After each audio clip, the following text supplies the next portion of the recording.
Hi, my fellow TIs and friends. Man, okay, I've been without cigarettes. Mind you, I can't afford those $10 packs of cigarettes. My cigarettes are $2.50 for a pack. And yes, they stink, but they're cheap. And I sure did wake up crying because I didn't have a freaking cigarette. This is from an ex-heroin addict that hasn't done heroin since '88. And I'm crying over a freaking cigarette. It's weird the way addiction works. I couldn't even have coffee because that would make me want to smoke. But then I finally walked down to Pacific, down at the corner, Pacific Avenue in San Pedro, and I asked a homeless person. He had cigarettes. And I smoked a cigarette, and it made me dizzy. But at least I got some nicotine in my body. My moods have been horrible. I don't even want to be awake. It's weird, cigarette addiction. All of us have some kind of niche, something that makes them feel better. Well, at least most of us, I mean, mine used to be chocolate and cigarettes, but I had to give up all my sweets and my candy and everything else. My doctor wants me to give up cigarettes. And I told her, no. I said, I gave up soda and chocolate and, all the things I like to eat because of being diabetic. I told her the only thing I have that I get enjoyment from is smoking my cigarettes and my cat.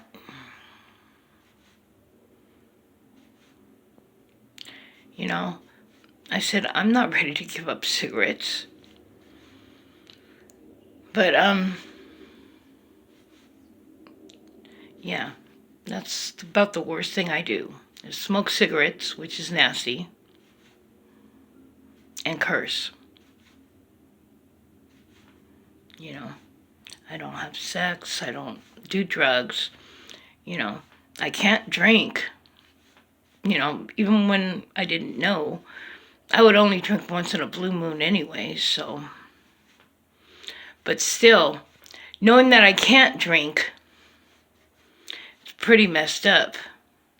Even though I only drank once every blue moon. Still knowing that you can't drink. And, even when I was my best friend's best man at his wedding in Las Vegas not too long ago, it kind of irked me not to be able to have a drink. To toast the couple. They went and got this pyramid full of alcohol. It was like a pyramid that lit up because we were at the Luxor hotel and it was like a pyramid, and they would have got me one. But I can't drink. But nicotine, it's a worse addiction than you know. Well, than I know. I always keep toilet paper in my ear because some of the frequencies really hurt my body. But damn. I have not a dime in my pocket, which a lot of us TIs don't.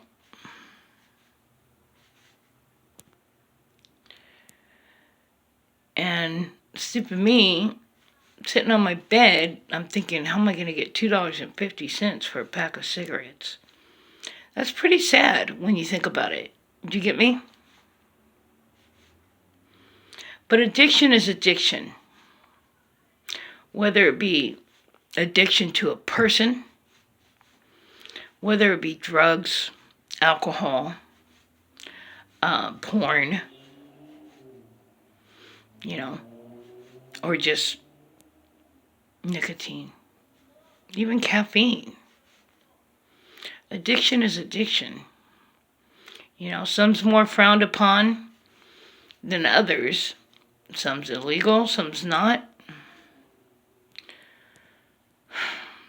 But addiction is addiction. I might not be going through the heroin withdrawals because heroin withdrawals physically really fucked up. But after you get through the physical part, the physical withdrawals, there's still a mental addiction that goes on for a long time. You're addicted to that needle. And I never went out and hung around people when they were doing it or, and a lot of people didn't know that I, was a heroin addict because I didn't make it known. It was something I was ashamed of. I think the only one that I ever did it around, and no, I've never shared a needle. I'm not that type of person. I just was ashamed. The only person I've ever done it in front of was my crime partner. Rest in peace. And, yeah. And, I kept long sleeve shirts on. Not only when I was on heroin, but a lot of times I had long sleeve shirts on anyways, under my shirts. Because I used to be a cutter.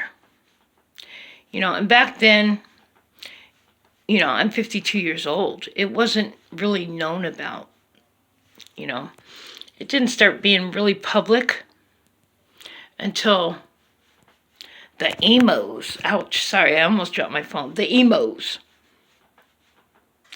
And I don't think they cut for the same reason that real cutters cut for, To me, it was a release of pain and a release. It made me feel better. And don't ask me how I got started because I had never seen anybody do that, But it was a natural thing. And, I started at 12. And I think the last time I cut myself was maybe a couple years ago. And before that it had been, maybe a couple years. But, no, probably longer. It's been longer than that.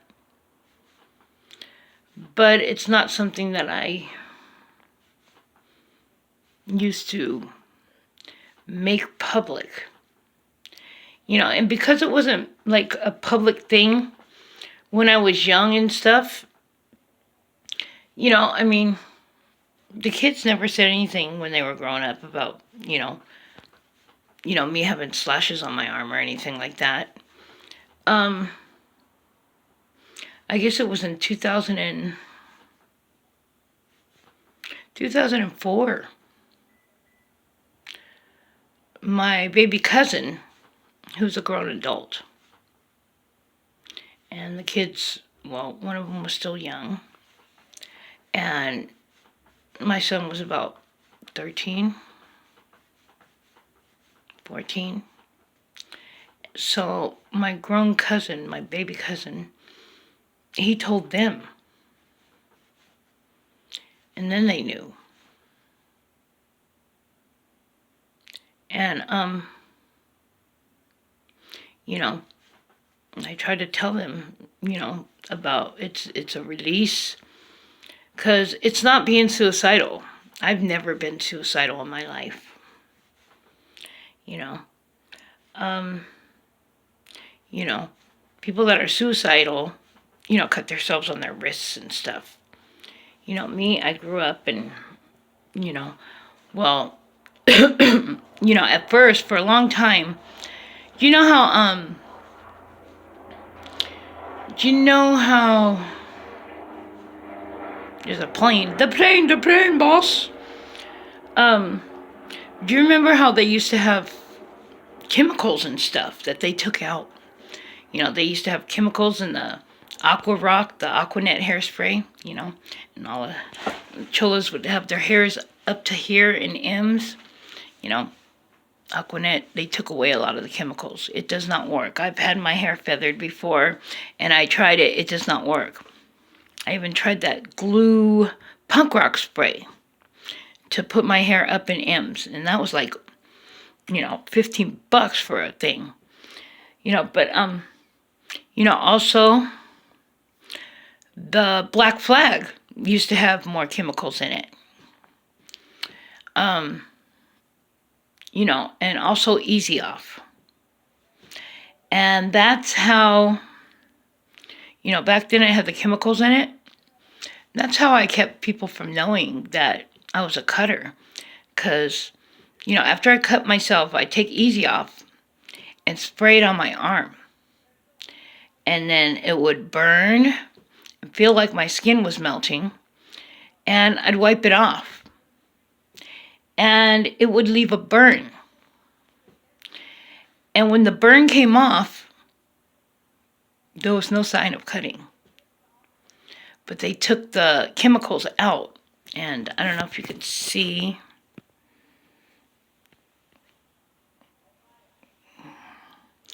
I don't know if you can see, all the cut marks.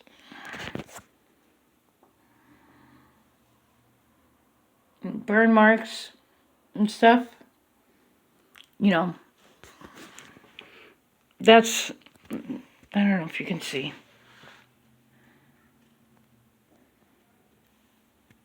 I don't know if you can see.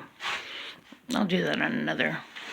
But, yeah, all those cut marks and burn marks, that was from after they took the chemicals out. But I don't even know why I'm talking about this. I don't script things like a lot of the TIs do, or write what I want to talk about, or any of that stuff. Sometimes I might get on here and talk in circles, or sometimes I might end up on another subject. But, like I said, I do tell you guys personal stories. And, I do post personal videos. Because I want you to know that, I'm not only a target individual, I'm a real person. This gangs talking and targeting and, EMF broadcasts and, the radiation and poison, this has left me at the end of my journey. But I'm not just going to lay down and die. God didn't mean for me to just lay down and die. I'm trying. I'm trying with my health. They couldn't take my mind, and they tried. They couldn't take who I am or who I've grown to be. So they targeted the most vulnerable, which is my body and my health. But, yeah, I started off talking about addiction. Oh, gosh, I need a cigarette so bad. So bad. Yeah, that's pretty screwed up. Over nicotine. Oh, you know what? I got my appetite back. So I'm stuffing my face until I lose it again. Because like I said, I lost 3 pounds. And, the hell is that? But, while I have an appetite, I'm stuffing my face as much as I can. Yeah, yesterday I ate a whole pound of ground beef, and I mixed it with the hamburger helper mix. The hamburger helper mix. Threw the noodles out because I can't have those. I mixed them with milk and evaporated milk and hamburger helper mix, and it tasted really super good. And then for lunch, I had 8 pieces of bacon on a non-sugar toasted bread. And then for dinner, I had a big-ass Hungry Man meal. Oh, yes, baby. So I'm stuffing the hell out of myself while I have an appetite, because I lose it all the time. Either that or I'm nauseous. But, yeah, while I have an appetite, I'm trying to stuff myself as much as I can. But, I'm trying not to get lost in sadness between not having cigarettes and one of my mains being mad at me. And, 2 of them, if they're pissed off at me for some reason, we talk about it or ignore it and it's over. Or if I'm mad at them for some reason, either talk about it, it's over, or just go on to the next page. And it didn't even happen. You know what I mean? But this main is not really talking to me. So I'm just going to leave it because I tried. And, I love this person. Just like I love the other 2 mains. But, I guess I'm not important enough to freaking just get over it, right?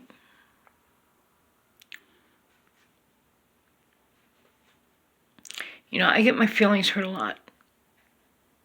I mean, easily. I get my feelings hurt easily. And even if I don't tell the person at the time, I'll come back here and I'll cry. And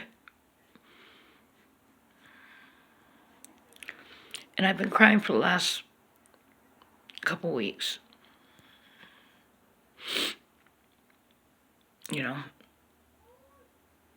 I don't like to be basically called a liar when I have no reason to lie, and I was telling the truth. But that's some personal shit, so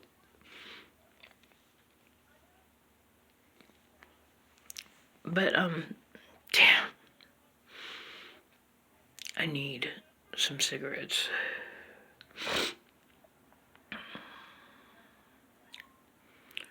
Do you hear that? You might not be able to hear it. Hold on.